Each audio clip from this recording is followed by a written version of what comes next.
we are looking at how to pronounce this word, both in British English and in American English, as the two pronunciations differ.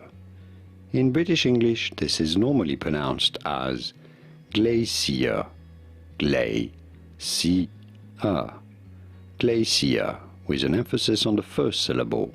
However, even in British English, this is sometimes pronounced as glacier, glacier.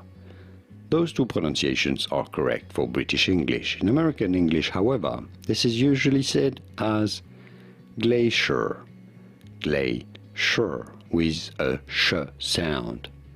Glacier. You might hear it even sometimes said as glacier, glacier, with a sh sound and a little e sound before the r. Glacier. Overall, we have 4 different types of pronunciations: glacier, glacier, glacier, or glacier. Does that make sense? Let me know in the comments. Here are more videos on how to pronounce more words in English whose pronunciations aren't exactly always obvious. I'll see you there to learn more.